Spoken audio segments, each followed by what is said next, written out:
Now you have seen the infrastructure. Now we'll discuss about the actual space required for our industry. So these are nothing but the area required. Space is nothing but area required for our industry. Maybe fishery, maybe horticulture, maybe agriculture, or any type of products that may be produced from our industry. So which are it? First, the point is it depends on the size of our industry. What is the meaning of this? Actually, depending upon which type of factory we have actually installed or we are interested to run, depending on upon that, the area requirements are also different as per our industry. म्हणजे जे area requirement आहे, कुठल्या टाईपचं आपलं industry असणार आहे, ते कुठल्या टाईपचं इंडस्ट्री आहे त्यानुसार त्याचे साइझेस बदलत जातात. असं अतिशय छोटंसं आपलं इंडस्ट्री असेल, लक्षात घ्या. हॉलो ब्लॉक्स किंवा आपले जे ब्लॉक्स आपण मॅन्युफॅक्चर करतोय, काँक्रीटचे ब्लॉक्स आपण जे मॅन्युफॅक्चर करतोय, ते काँक्रीटच्या ब्लॉक्स मॅन्युफॅक्चरसाठी जो लागणारा एरिया आहे, तो लहान असणार आहे. ॲज तेच जर आपण ही मोठी इंडस्ट्री करणार आहोत, कशाची ब्रिक मॅन्युफॅक्चरिंग करणार असू. ब्रिक मॅन्युफॅक्चरिंगला जास्त जागा लागते. का जास्त लागते? कारण तिथं आपण सगळे माती हे ते साठवायला लागतंय, त्याचं ड्रायिंग करायला लागतंय. ड्रायिंग केल्यानंतर त्याला स्किनमध्ये बर्न करावं लागतं. अशा बऱ्याचशा गोष्टी त्यात डिपेंडंट आहेत. मग यानुसार जसं आपलं टाइप ऑफ स्ट्रक्चर बदलत जाईल, त्याच पद्धतीने आपल्याला काय करावं लागेल, की एरिया पण त्याच्यावरती डिपेंडंट राहणार. मग हे कशावरून ठरतंय? It is calculated as per the capacity of plant produce the final product. आता एक लक्षात घ्या, जर तुम्ही प्रॉडक्ट फायनली किती प्रोड्यूस करणार आहात किंवा आपली मशिनरी किती मशीनची किती कॅपॅसिटी आहे, त्या अनुषंगाने हे एरिया आपण कॅल्क्युलेट करतो. एकदम सोपं उदाहरण सांगायचं झालं, तर आपला आशियातला सगळ्यात मोठा कारखाना आमचा कुठला होता? सांगलीचा होता. वसंतदादा शेतकरी सहकारी कारखाना. ठीक आहे. तिथं जाऊन बघितला तर ते एरिया बघितला तर डोळे फिरतात एवढं मोठं एरिया आहे. ठीक आहे. तेच साखर कारखानाच तिथंच म्हणून आर्गेजवळ एक आमचं छोटंसं साखर कारखाना आहे सांगली जिल्ह्यात. तिथं जर जाऊन बघितला त्याच्या 10% एरिया पण नाही, कारण ते पण साखर कारखानाच आहे. मग असं का? दोन्ही साखर कारखाने आहेत. मग ह्यांना वसंतदादाकडे जास्त पैसे होते म्हणून मोठी जागा घेतली का? ठीक आहे. म्हणजे शिंदेकडे पैसे कमी होते, रेणुकावाल्यांकडे म्हणून ते छोटं केलं का? असं नाहीये ते. सगळ्यात एशियात सगळ्यात मोठा कारखाना जो होता तो वसंतदादांचा होता. त्यामुळे त्याला एरिया सगळ्यात जास्त लागली. त्याच पद्धतीने इथे हे अतिशय छोटंसं आहे. त्याला ते कमी लागलं. म्हणजेच काय थोडक्यात फायनल प्रॉडक्ट जो आहे तो किती प्रमाणात प्रोड्यूस होतो त्याच्यानुसार हे आपण कॅल्क्युलेशन्स करायचे असतात. Okay. The minimum area of land for establishing brick manufacturing and machinery, leaving sufficient space for material stock and movement of vehicles. Enough spaces available are around for planting 2 rows of trees, shrubs and bamboos along the periphery. नुसतं machinery लावून उपयोग नाही लक्षात घ्या. 2 रांगा हे झाडांच्या लावायला पाहिजेत आपल्याला. आपली इंडस्ट्रीचं चौकोन असू दे, गोल असू दे, आयताकार असू दे, कुठल्याही पद्धतीचं आपली इंडस्ट्री आपलं प्लॉट एरिया असू दे. त्याच्या चारी बाजूनी पूर्ण पेरिफेरीला, पेरिफेरी म्हणजे काय पूर्ण आपला जो पेरिमीटर असतो, त्या पेरिमीटरच्या बाजूला एकूण 2 रांगा हे आपले मोठे-मोठे झाडं आपल्याला तिथं लावायचे आहेत किंवा वेली लावायच्या आहेत. हे कशासाठी लावायचे आहेत? तर आपल्या इंडस्ट्रीमधून जो पोल्युटन्स बाहेर पडतात, पोल्युशन बाहेर पडतं. हे झाडांमुळे ते रोखलं जातं कुठल्याही 100% नाही, तर बऱ्यापैकी 90% पर्यंत आपण हे त्याला अडवू शकतो लक्षात घ्या. बाहेर डस्ट पार्टिकल्स देखील जात नाही. तुम्ही आता जयसिंगपुरातून आपल्या कॉलेजला येत असाल तर मध्ये जे चौंडेश्वरी आहे, चौंडेश्वरीच्या थोडंसं पुढे आला की तिथं बरचसं काय आहे आपलं स्टोन क्रशिंगचे प्लांट आहे. स्टोन क्रशिंगचं प्लांट बघितलं तर तुमच्या लक्षात काय येतं? तर तुमच्या लक्षात असं येईल, की तिथं मोठी-मोठी झाडं आहेत आणि ते झाडांच्या पानावर बघितलं तर बारीक आपलं थर बसलेली दिसते तुम्हाला डस्टचं. ते आलंय कुठून? तर ते आले आपल्या त्या क्रशिंग इंडस्ट्रीमधून. स्टोन क्रशर्समधून बाहेर पडलेलं धूळ आहे. मग ह्याचे जर 2 रांगा, 3 रांगा आपल्याला शक्य असेल जर आपण लावलो, तर काय होत जाईल हे डस्ट बाहेर पडण्यावर त्या झाडांच्या पानात अडकून राहील. अशा पद्धतीनं मदत करण्यासाठी किंवा आपला जो नेचर आहे, नेचरचं रक्षण करण्यासाठी या गोष्टी अतिशय महत्त्वाच्या आहेत. Next is space for storage of raw materials. Space म्हणजे जो एरिया आहे तो रॉ मटेरियल स्टोअर करायला आपल्याला लागणार आहे, no doubt. Second is space to install machinery. Machinery हे इन्स्टॉल करावं लागतं. मशिनरी आणून ते कुठेतरी उभं केल्याशिवाय त्याला चांगलं फाउंडेशन दिल्याशिवाय आपण ॲक्चुअल प्रोडक्शन घेऊ शकतो का? घेऊ शकत नाही. जर आपल्याला ॲक्चुअल प्रोडक्शन घ्यायचं असेल, तर त्याला पण थोड्याफार प्रमाणात काही तिथं जागा लागेल. It depends upon the actual dimensions of the machinery. मशिनरीचे ॲक्चुअल डायमेन्शन्स किती आहेत आणि त्याला वर्किंग एरिया लक्षात घ्या. नुसतं मशिनरी नाही त्याला मशीन नुसतं लावून काम होईल का? तिथं लोकं लागणार. त्या लोकांना पण वर्क करण्यासाठी काही एरिया लागणार. त्याला रॉ मटेरियल लावून त्यात फीड करावं लागणार. बरोबर आहे का? रॉ मटेरियल फीड केल्याशिवाय ते ॲक्चुअली बाहेर जे प्रॉडक्ट आहे आपलं, तो बाहेर येईल का फिनिश होऊन? येणार नाही.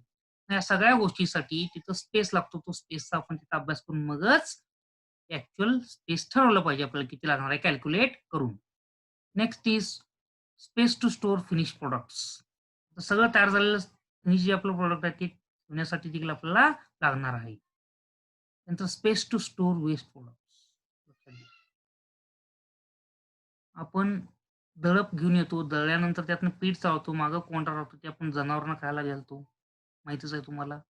हे विषय मिटला. तसंच इंडस्ट्रीत पण कुठलेही प्रॉडक्ट तयार केले, तर त्यातनं बरचसं वेस्ट प्रॉडक्ट बाहेर निघतं. ठीक आहे. मग ते वेस्ट प्रॉडक्टचं काय करायचं? तर डायरेक्ट ते काय घरातल्या घरात चाळणीत निघालेला कोंडा एका जनावराला खायला घालायला नाही. त्याचं प्रमाण इतकं जास्त असतं, की जास्त असलेलं प्रॉडक्ट स्टोअर करायला पण तिथं आपल्याला जागा राखीव ठेवली पाहिजे. नाहीतर ते काय होईल रस्त्यावर टाकून चालणार आहे का नाही तुमच्यावर केस होईल. कारण वेस्ट प्रॉडक्टमधनं घाण वास येणार, म्हणजेच दुर्गंधी पसरणार, लोकांच्या आरोग्याला हानी होण्याची शक्यता असते. त्या अशा बऱ्याचशा गोष्टी असतात. आणि वेस्ट प्रॉडक्टमधनं पण इंडस्ट्रियल एरिया जे आहे ते पैसे मिळवतात लक्षात घ्या. त्यासाठी वेस्ट प्रॉडक्ट्स त्यांनी वाया घालवत नाहीत. Next is space for administrative building for working. तर कॉलेज आलं. फक्त वर्गातून शिक्षक शिकवतात असं चालेल का? नाही. तुम्ही कॉलेजमध्ये येणार पहिल्यांदा ॲडमिशन घेण्यासाठी ऑफिसमध्ये जाणार, बरोबर आहे का? मग त्या ऑफिससाठी जागा हवा आहे की नाही? हवा आहे. त्या ऑफिससाठी म्हणजे ॲडमिनिस्ट्रेशन म्हणजे आपलं जे ऑफिस असतं, तिथे जे काम करणारे लोक आहेत त्यांच्यासाठी पण आपल्याला जागा राखीव ठेवावी लागते. जेथे ते व्यवस्थित ऑफिसचं काम, कागदपत्र जे असतात ते सगळं त्यांनी मेंटेन करून चांगल्या पद्धतीनं कार्य करू शकतील. Next is space for planning to reduce pollution. आता कंपल्सरी केलं इंडस्ट्रियल एरियात लक्षात घ्या. जर आपली इंडस्ट्री थोड्याशा मोठ्या स्वरूपाचं जर असेल, तर तिथं एक पोल्युशन डिपार्टमेंट असतं. तिथं प्रदूषण नियंत्रण कक्ष असं आपण म्हणतो. आपल्या इंडस्ट्रीमुळे जे होणारं प्रदूषण आहे, ते थांबवण्याचा 100% प्रयत्न करण्याचा आपल्याला आपल्याला अतिशय मोठं गरज आहे लक्षात ठेवा. आणि ते आपण कशातनं करतोय? आपल्यात एक छोटंसं ऑफिस काढून तिथं जे ॲक्चुअली एलिजिबल लोक आहेत, ज्यांना पोल्युशनचा पूर्ण अभ्यास झालेला आहे, एन्व्हायर्नमेंटलशी जे एन्व्हायर्नमेंट सब्जेक्टशी रिलेटेड जे लोक असतील, त्यांना घेऊन ते सेटअप केलं पाहिजे.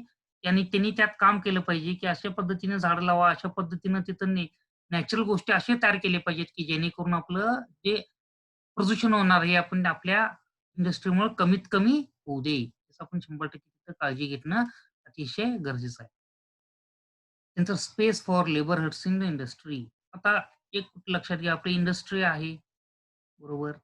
इंडस्ट्री आलं म्हणजे कामगार पण तिथं 100% येणार, त्याबद्दल काही डाऊट नाही. ठीक आहे. कामगार सकाळी येईन, संध्याकाळी जाणार म्हणजे त्याला घराला जायला गडबड करता आणि टायमिंगकडे लक्ष देतोय. शक्यतो तितकं लवकर तिथनं निसटायचा प्रयत्न करतोय.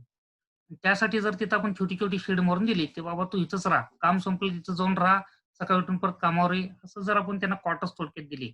आपल्या इंडस्ट्रीत क्वार्टर्स आपल्याला परवडत नसतील, तर आपण छोटेसे हट्स बांधून दिले त्यांना. तर ते तिथं राहून चांगल्या पद्धतीनं आपल्याला काम करायस चांगलं मदत होण्याची शक्यता वाढते. Okay. Loading and unloading we are already seen in detail. Now the next we are starting with the unit 5, which this is the second last chapter as far as rural development is concerned. So what actually we are going to see here? Government policies pertaining to rural development. So which are the government policies of which are helpful or which are actually have been implemented so that there is rural development. In that, the first point which we are going to see is the central government scheme. आता 5वा आपण chapter चालू करतोय आज. Government policies कुठल्या-कुठल्या आहेत rural development करण्यासाठी, त्याच्याबद्दल ह्याचं आपण डिटेल पाहणार आहोत. एवढंच नसून त्यात काय आहे, सेंट्रल गव्हर्नमेंटचं स्कीम काय-काय आहेत, याबद्दल आपण थोडंसं पहिल्यांदा बघणार आहोत. The first thing is the government of India, in order to raise the standard of living of rural folk, have introduced a number of schemes. आपलं जे केंद्र शासन आहे, त्यांनी काय केलंय, आपल्या आदिवासी भागातली म्हणा, ठीक आहे, किंवा अतिशय दुर्गम भागातली जी आपली बांधव आहेत, त्यांचं स्टँडर्ड ऑफ लिव्हिंग वाढवण्यासाठी म्हणजे त्यांची राहण्याची जी दर्जा आहे, ते वाढवण्यासाठी बरेच वेगवेगळे स्कीम्स त्यांनी इम्प्लिमेंट केलेलं आहे. आणि one such initiative was established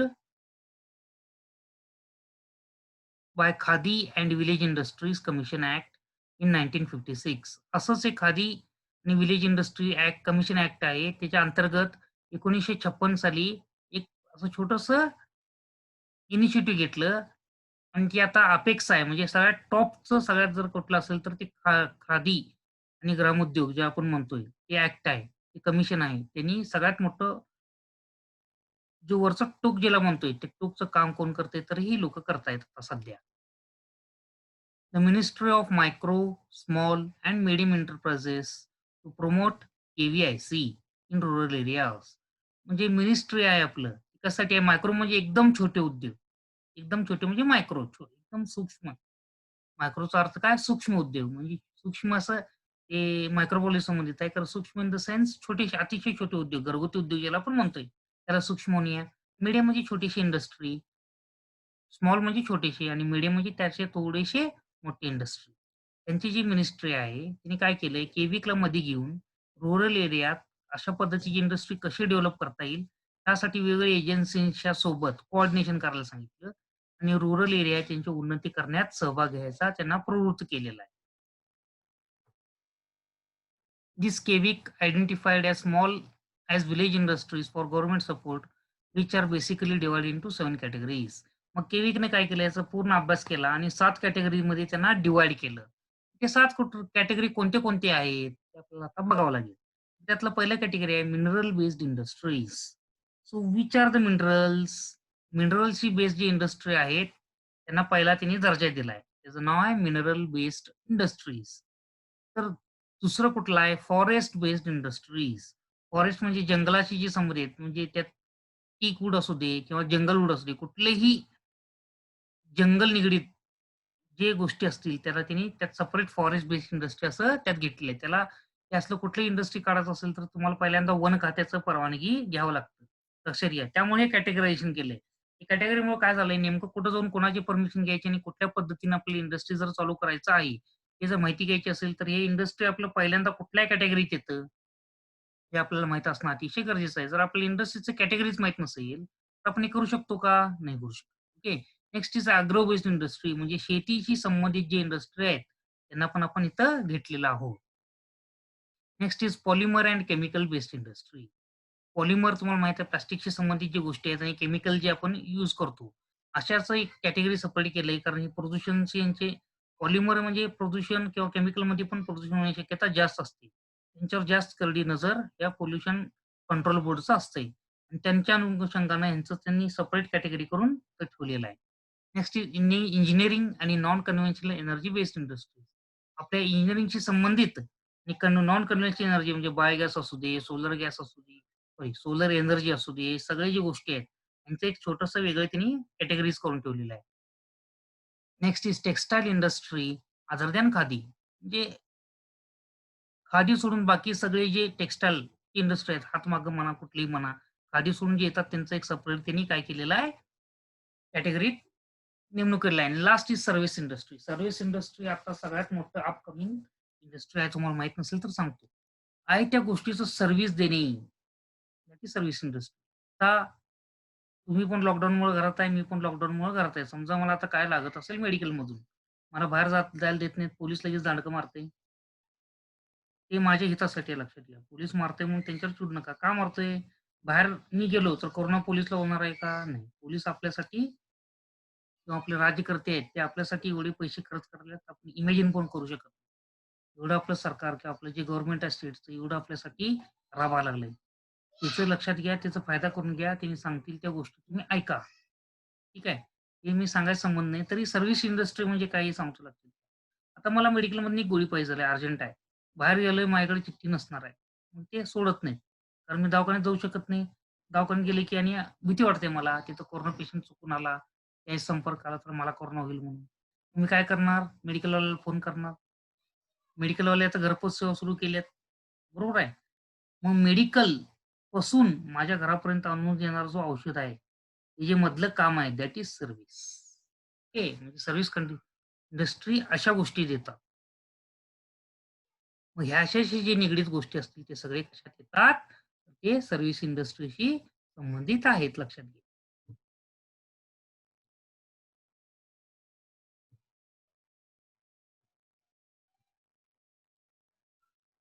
Now, in order to give a further boost to this sector, several policy initiatives have been taken by Indian government. तर नुसतं बोलून काय होणार आहे का? बोलून काही होत नाही. ते इम्प्लिमेंट होणं अतिशय गरजेचं आहे. आणि त्यासाठी आपण काय केलंय, फर्दर बूस्ट म्हणजे काय? आणखीन थोडंसं प्रोत्साहन देऊन लोकांच्यात ते जोम आणलं पाहिजे, जेणेकरून त्यांनी अतिशय चांगल्या पद्धतीनं हे कामात स्वतःला इन्व्हॉल्व करून हे कामं केले पाहिजेत. आणि यासाठी एक पॉलिसी तयार केली भरपूर प्रमाणात पॉलिसी तयार केली आपल्या इंडियन गव्हर्नमेंटने आणि ते इम्प्लिमेंट करायचा भरपूर प्रयत्न ते करत आहे. त्यात काय येतंय मग त्यात स्कीममध्ये काय आहे बघा, including a scheme of integrated infrastructural development at concessional rate of excise duty to the non-registered units. जे नॉन रजिस्टर्ड युनिट्स आहेत अतिशय छोटी युनिट आहेत त्यांनी रजिस्टर केलं आणि डोक्याला ताप होतो म्हणून ते त्यात भाग घेत नाहीत. अशा लोकांना कमीत कमी खर्चात काहीतरी स्कीम घेऊन, काहीतरी सबसिडी देऊन काय करावं लागेल, त्यांना चांगल्या पद्धतीचे त्यांचे जे इन्फ्रास्ट्रक्चर लागते त्यांना ते जर आपण बांधकाम करून द्यायला सुरुवात केली, त्यातनं त्यांचा फायदा होऊ शकतो. अशा पद्धतीने आपण त्यांना द्यायचं आहे लक्षात. हे पण अतिशय मोठं इनिशिएटिव्ह आहे आपल्या गव्हर्नमेंटचं. आपल्या सेंट्रल गव्हर्नमेंटचं हे फार मोठं इनिशिएटिव्ह आहे.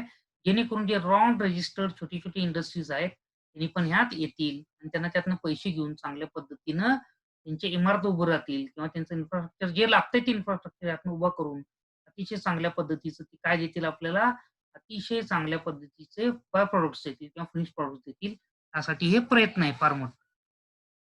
हे सगळं कशासाठी चाललंय आपल्या ग्रामीण भागाच्या विकासासाठी. लक्षात आपलं मुख्य फोकस आपण विसरायचं नाही. Quality certification scheme to acquire ISO 9000 raising project outlay from ₹3 million to 5 million. म्हणजे लक्षात घ्या 30 लाख ते 50 लाखापर्यंत आपलं गव्हर्नमेंट मदत करते. त्यासाठी जे प्रॉडक्ट तुम्ही तयार कराल ते पण जर ISO मार्क नसेल, तर ते तुम्हाला फायदा कमी होतोय. तेच तुम्ही जर हे पैसे खर्च करून ISO मार्कवर घेतला, तर तुम्हाला मिळणारा प्रॉडक्ट तुमचं बदललं नाही. तुमची क्वालिटी पण चांगली आहे. फक्त ते ISO मानांकित नसल्या कारणानं तुमचे रेट मार्केटमध्ये कमी आहेत. क्वालिटी अतिशय चांगली असते. एखाद्या ISO मानांकित इंडस्ट्रीचे जे प्रॉडक्ट आहे त्यापेक्षा पण तुमचं एखाद्या वेळेस चांगलं होऊ शकतं. फक्त ते मानांकन नसल्या कारणानं काय लागलंय काय, तर तुमची इंडस्ट्रीला किंवा तुमची जी ग्रामीण भागात तुमची जी छोटीशी इंडस्ट्री आहे ते पैसे जास्त मिळू शकत नाही किंवा त्याचं उत्पन्न वाढत नाही. उत्पन्न जर वाढायचं असेल तर त्याला ISO मानांकन द्या.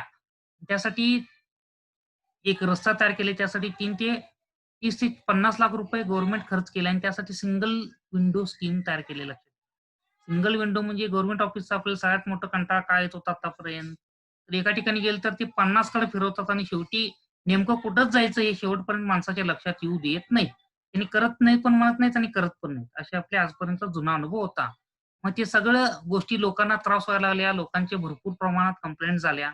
हे कंप्लेंट कमी करून हे गोष्टी चांगल्या करण्यासाठी गव्हर्नमेंटनं काय केलं आपल्या सिंगल विंडो म्हणजे सिंगल विंडो जर तुम्ही गेला तर तिथे सगळ्या प्रकारचे फॉर्म घेतले पण जातात, दिले पण जातात. सगळ्या गोष्टीचं संख्येचं निरसन तिथं केलं जातं. त्याला सिंगल विंडो स्कीम असं आपण म्हणत असतो. Adequate and timely supply of credit to these industries. तर लक्षात घ्या सिंगल विंडो स्कीम केलं म्हणजे नुसतं फॉर्म भरून देऊन गेले तर चालेल का? नाही. तर त्यांना प्रत्येक कामासाठी तिथं तुम्ही महानगरपालिकेत, नगरपालिकेत गेलं तर साइडला एक सिंगल विंडो स्कीमचं एक विंडो असतं. तिथे माणूस एक कायम उपलब्ध हा असतोच. त्याबद्दल विषय नाही. तिथं आपण फॉर्म खरेदी करू, ते भरून देऊ. त्यांना लागणाऱ्या सगळ्या गोष्टी स्टॅम्प हे ते जे काही असेल 100% आपण तिथं भरून घेणार आहोत. त्याबद्दल आपल्याला काही डाऊट नाहीये. पुढं काय मग? पुढं विषय असा येतो, की पुढे जाऊन ते काम झालं पाहिजे. त्यासाठी त्यांनी टायमिंग दिलंय. हे कामसाठी एवढे दिवस लागतात. प्रत्येक कामाचं त्यांनी ओळीनं असं नंबरिंग केलेलं आहे आणि ते प्रत्येक कामासाठी कमी दिवसापासून शेवट मॅक्सिमम दिवसापर्यंत किती वेळ लागू शकतो याचं टायमिंग दिलंय. आणि त्यावेळेस जर ते काम झालं नाही, तर तुम्ही त्या समोरच्या जो सिंगल विंडोत माणूस बसलाय किंवा जे कन्सर्न्ड प्रशासन आहे त्यावर तुम्ही केस देखील करू शकता. आणि त्यांच्यावर लक्षात घ्या गव्हर्नमेंटचा माणूस असेल तर त्याच्यावरती वेळेचं बंधन आणण्यात आलंय आपल्या गव्हर्नमेंटकडून. कशासाठी? तर तुमचे काम पटपट व्हावं आणि तुम्हाला हे लवकरात लवकर सगळ्या गोष्टी व्हाव्यात यासाठी. Besides the investment limits for small scale industries has been increased from 6 to 8 million. म्हणजे लक्षात घ्या पूर्वी कसं होतं छोटी इंडस्ट्री एकदमच छोटे थोडंसं पैसे वाढले की ते मीडियम स्केलला जात होतं आणि त्याला टॅक्स म्हणा, सबसिडी म्हणा जास्त मिळत नव्हती. ते सगळ्या लोकांना ह्या सगळ्या गोष्टी मिळवून देण्यासाठी आपल्या सरकारनं काय केलंय, तर ते 60,00,000 ते 80,00,000 पर्यंत 6,00,000 पासून ते 80,00,000 सॉरी 60,00,000 80,00,000 पर्यंत ते मर्यादा वाढवलेला आहे. जेणेकरून 80,00,000 पर्यंत जर इंडस्ट्रीचं करत असेल इन्व्हेस्टमेंट, तर त्याला आपण स्मॉल स्केल इंडस्ट्रीज म्हणतोय. आणि त्यामुळे त्याला मिळणाऱ्या सगळ्या जे सबसिडी आहेत, इलेक्ट्रिसिटीमध्ये सप्लाय मध्ये सबसिडी असून सगळ्या सबसिडीज किंवा सगळ्या जे स्वस्तात मिळणाऱ्या गोष्टी आहेत, त्या लोकांना आपण देण्याचा प्रयत्न करतोय आपल्या government. NAAC committee was set up by the Reserve Bank of India in 91 to examine the adequacy of institutional credit to small scale industry sector and related aspects. नायक नावाची जे नायक कमिटी म्हणून एक स्थापना केली होती 1991 साली आपल्या रिझर्व्ह ऑफ इंडियानी. तर कशासाठी केली होती हे जे आता आपण पैसे देतोय किंवा इन्स्टिट्यूशनल क्रेडिट जे आपण स्मॉल स्केल इंडस्ट्रीला देतोय त्या रिलेटेड गोष्टी ज्या आहेत त्याचा अभ्यास व्यवस्थित करून नेमकं काय चाललंय आणि काय यात सुधारणा करायला पाहिजे. त्या अनुषंगाने त्यांनी काय-काय सांगितले त्याची कमिटी त्यांनी स्थापना केली होती. A number of schemes are now being implemented for the establishment of new MSMEs and promoting growth and development of existing ones. भरपूर प्रमाणात नवीन-नवीन स्कीम आपलं गव्हर्नमेंट आता सध्या इम्प्लिमेंट करतंय. जे नुसतं घोषणा करत नाही, ते ॲक्चुअली इम्प्लिमेंट करायचं आपलं राज्य सरकार तर बघा किती मोठे निर्णय घ्यायला लागले. तर काय करायला लागले त्यांनी? मोठ्या निर्णयातून ॲक्चुअली फक्त तोंडी बोलले नाही, तर ते ॲक्चुअली इम्प्लिमेंट करायला लागलेत. इम्प्लिमेंट करून तर त्यात काय चाललंय, नुसतं नवीन येणाऱ्या कंपन्यांसाठी सगळ्या गोष्टी नाही आहेत. तर आहेत त्या जुन्या कंपन्या ज्या आहेत, एक लक्षात घ्या प्रत्येक वेळेस तासाला एक नवीन कंपनीकडून काय होणार नाही. जुन्या कंपन्या पण व्यवस्थित चालल्या पाहिजेत. त्यासोबत नव्या कंपन्यांची भर पडत गेली पाहिजे. असं होत असेल तरच त्याचा काय उपयोग आहे.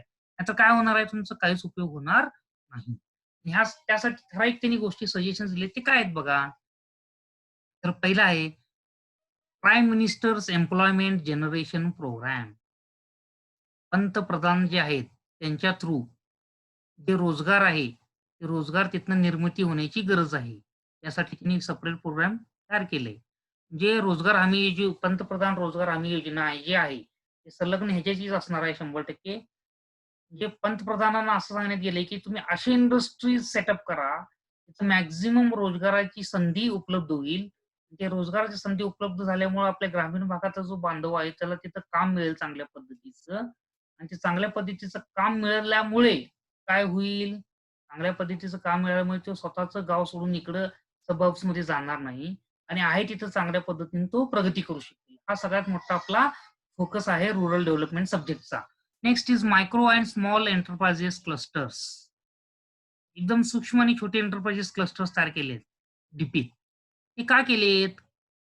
तर त्याचं कसं होतंय, हे जर आपण तयार केलं, क्लस्टर तयार केले, तर लोकं बाहेर जायचा विचार करत नाहीत. आहे जर तिथं हे बघा तुम्ही आहे तिथं जर तुम्हाला गावातल्या गावात अगदी चांगल्या पद्धतीचं इन्स्टिट्यूट, चांगल्या पद्धतीचं इंजिनिअरिंग कॉलेज, चांगल्या पद्धतीचं मेडिकल कॉलेज जर दिलं, तुम्ही शिकायला पुणे मुंबईला जाशीला का? जात नाही. अशा पद्धतीचं आपण काय करलोय, एंटरप्राइजेस तिथंच तयार करलोय गावातल्या गावात. जेणेकरून लोकं बाहेर जाणार नाहीत आणि गावातल्या लोकांची पण गरजा भागवतील ॲज वेल ॲज आसपासचे जे सबअर्ब्स आहेत, आसपासचे जिल्हे आहेत, त्यांच्या पण ते गरजा भागवून अतिशय चांगल्या पद्धतीनं हे काय करतील तर इंडस्ट्रीज चालवतील. Credit guarantee fund scheme for micro and small product small industries. Credit guarantee scheme गव्हर्नमेंटने चालू केली. कशासाठी? तर लक्षात घ्या इंडस्ट्री चालू करताना पैसे हा लागतो आणि सगळा पैसा उपलब्ध नसतो. तर ते गॅरंटी स्कीम क्रेडिट गॅरंटी आहे. म्हणजे एवढे पैसे तुम्हाला देऊन आम्ही थोडे दिवस तुम्हाला मुदत देऊ, ज्यातून तुम्ही हे पैसे परत फेडू शकाल. अशा पद्धतीने क्रेडिट गॅरंटी स्कीम आपल्या गव्हर्नमेंटने लॉन्च केलंय म्हणा किंवा इम्प्लिमेंट केलंय. जेणेकरून मायक्रो म्हणजे सूक्ष्म आणि छोटे जे एंटरप्राइजेस आहेत त्यांच्यासाठी आहे लक्षात घ्या. ठीक आहे. छोटी इंडस्ट्री जर उभं करणं असेल, हे जर रिलायन्ससारखे, टाटासारखे लोकं येऊन हे करणार नाहीत. त्यांच्याकडे पैसा भरपूर आहे. त्यांनी कुठलेही मोठी-मोठी इंडस्ट्री सेटअप करतात. त्यांना कुठल्याही गोष्टीची गरज शक्यतो भासत नाही. त्यांनी सहज शेअर काढून विकले तरी त्यांचे आयत्याचे डबल पैसे त्यांनी घेऊ शकतात.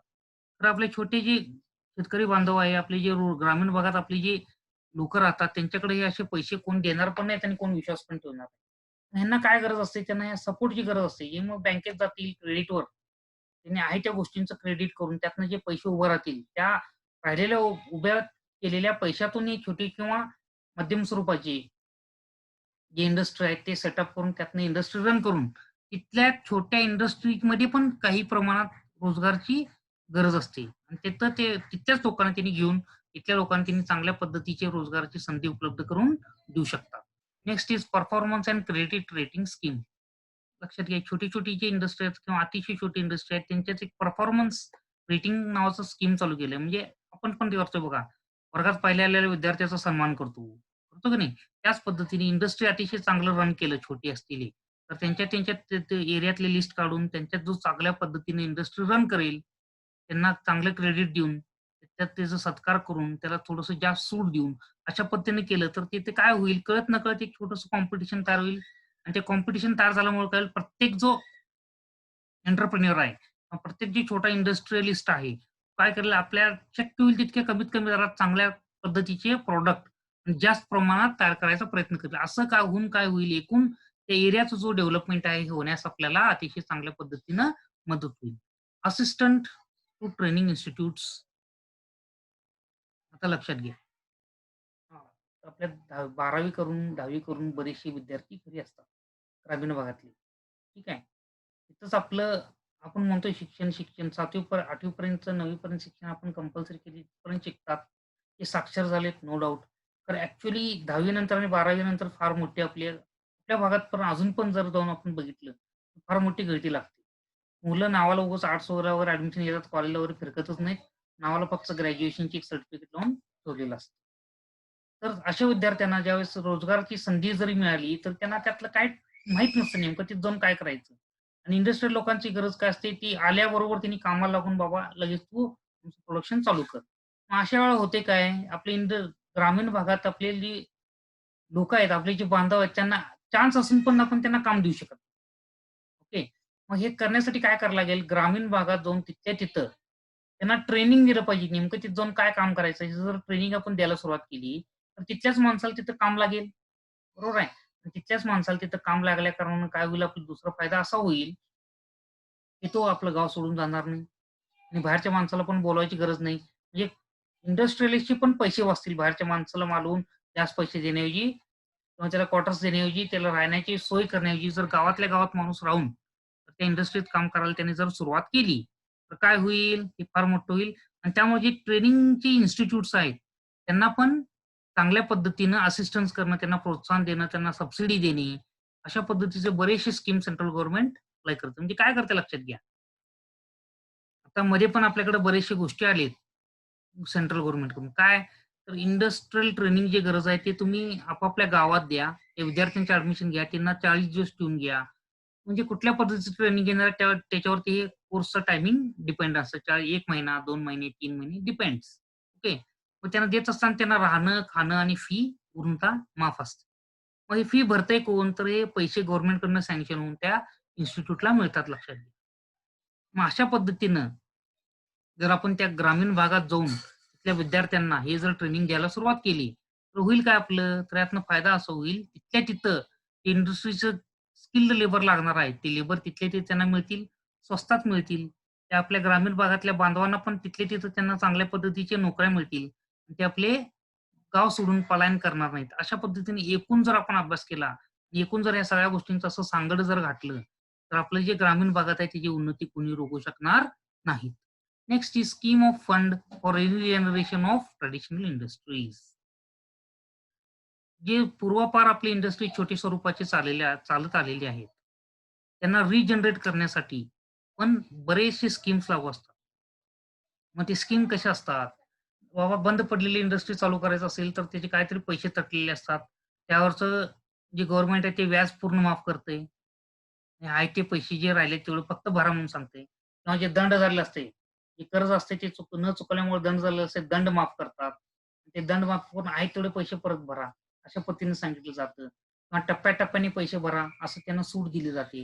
अशा बऱ्याचशा गोष्टी ज्या आहेत, त्या आपल्या छोटे जे इंडस्ट्री आहेत त्यांना देऊन आपण बऱ्याचशा अशा गोष्टी त्यातनं सामावून घेऊ शकतो आणि त्यातनं बरेचसे आपले जुने बंद पडलेली इंडस्ट्री त्यांचं रिनोव्हेट करून लक्षात घ्या जुने बंद पडलेली इंडस्ट्री जे चालू जर आपण करू शकलो, तर हे फार मोठं आपलं यश म्हणावं लागेल.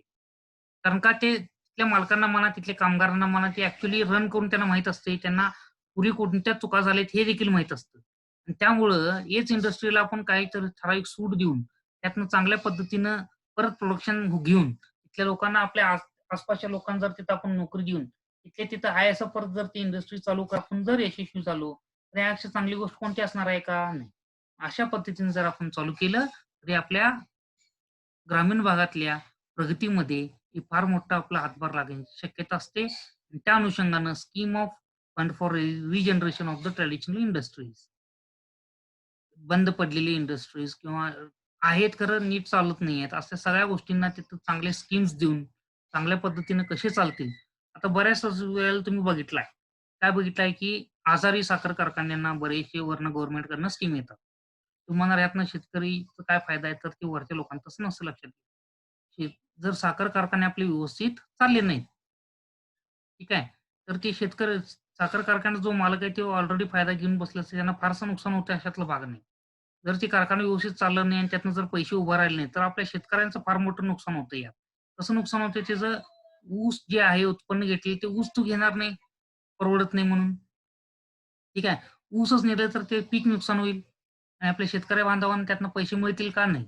तर आपल्या शेतकऱ्यांच्यासाठी हे आजारी साखर कारखान्यांना वरनं भरपूर प्रमाणात पैसे देण्याचा सरकार हे प्रयत्न करत असतं. जेणेकरून आपल्या एक लक्षात घ्या, पैसे डायरेक्ट शेतकऱ्याच्या हातात देण्यापेक्षा जर ती कारखाने व्यवस्थित चालू झाले, तर यातनं फार पुढचा दृष्टिकोन लक्षात घ्या. की साखर कारखाने जर व्यवस्थित चालू झाले, तर त्यातनं होतं काय? शेतकऱ्याची ऊस ऑटोमॅटिक जाईल. बरोबर आहे. ऑटोमॅटिक गेल्यानंतर शेतकरी परत आलेल्या बिलातनं आपलं घर तर चालवेल. परत पुढच्या उत्पन्नासाठी परत तो इन्व्हेस्ट करेल. म्हणजे पूर्ण सायकल परत व्यवस्थित रन होतं लक्षात घ्या. जर मदत जाहीर केली आणि शेतकऱ्याला मदत केली, तर ते पैसे घेऊन शेतकरी परत काय करेल, आपलं घर चालवेल आणि सुखात राहायचा प्रयत्न करेल. पुढचं काय थांबणार नाही. कारण साखर कारखाने बंद पडले, त्यामुळे तिथल्या लोकांच्या नोकऱ्या गेल्या. सगळे असे बरेचसे मोठे प्रॉब्लेम्स येतात. तेच जर आजारी साखर कारखाना किंवा कुठलाही कारखाना असो, आजारी आहेत म्हणतात. आजारी इन द सेन्स काय, नीट न चालणारी. अशी जी इंडस्ट्री आहे त्यांना जर अशा पद्धतीने थोडेसे पैसे देऊन, ते जर व्यवस्थित परत रिजनरेट करायला त्यांना जर मदत केली, तर काय होईल? तर अशा पद्धतीने एकूणच total development of that rural area will be there. म्हणजे थोडक्यात काय ग्रामीण भागाचं व्यवस्थित तिथं आपण काय करू शकतोय, ग्रामीण भाग आहे त्याचं चांगल्या पद्धतीनं आपण बाळांनो उन्नती करण्यात मदत करू शकतो. Thank you very much. Will continue in the next lecture.